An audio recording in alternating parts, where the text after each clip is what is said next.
through some things. You're going to have to endure some things before you receive the promise. Because you don't understand. We're not going to understand. But in the end, when we look back and we have received the promise, we're going to say, God, without those struggles, without you allowing the enemy to come against me in that way, I couldn't have done what I was going to do. Just like Joseph. He had to go through all he had to go through so his promise could come true. And then we look at this picture. Can you see this picture? You don't know what it is at first. But when you see the whole picture, it's the promise. The promise.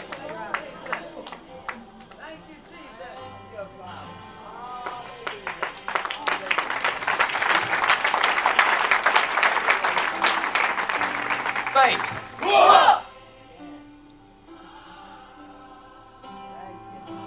Okay, well, I cannot see that, but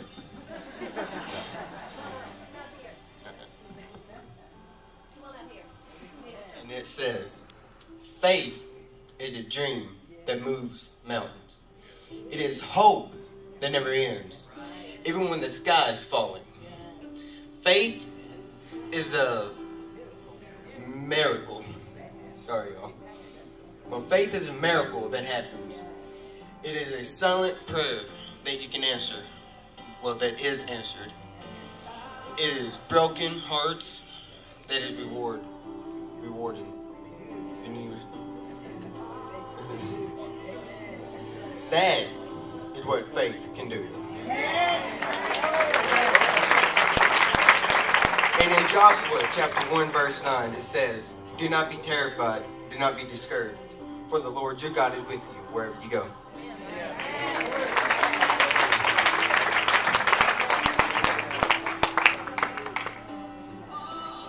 Bravery. Every hero has to be brave in order for them to stand up and fight for what is right. As a hero for Christ, I want to be strong enough in my faith to fight off the evil and destruction that may come my way, and to be fearless when it comes to defying the enemy, no matter what shape or form they may come in. In Philippians 1:28 it says, and do not for a moment be frightened or intimidated in anything by your opponents and adversaries, for such constancy and fearlessness will be a sure sign, proof and seal to them of their impending destruction, but a sure token and evidence of your deliverance and salvation, and that from God.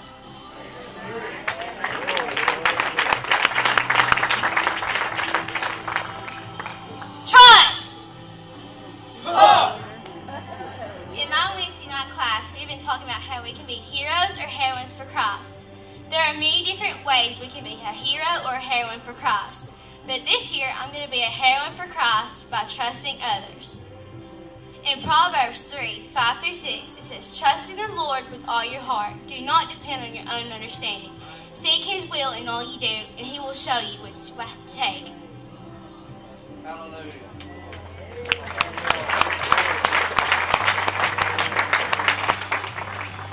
Fearless. What are we afraid of? What are we afraid of losing? Why are we so afraid of change? In Isaiah 41:10 it says, so do not fear, for I am with you. Do not be dismayed, for I am your God. I will strengthen you and help you. I will uphold you with my righteous right hand. We pray for God to move and work in our lives.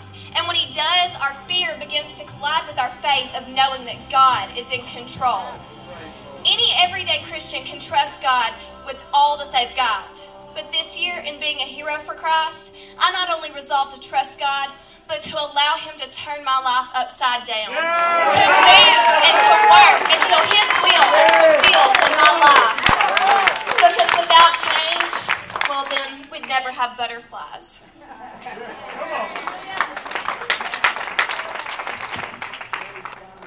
The Word. Have you ever seen a discouraged team inspired for the performance of one player? Have you ever seen a good runner following behind an excellent runner, able to keep up by focusing on the pace setter? The author of Hebrews knows that living a Christian life can be as grueling as running a marathon. Occasionally we stumble and even fall, but he tells us to focus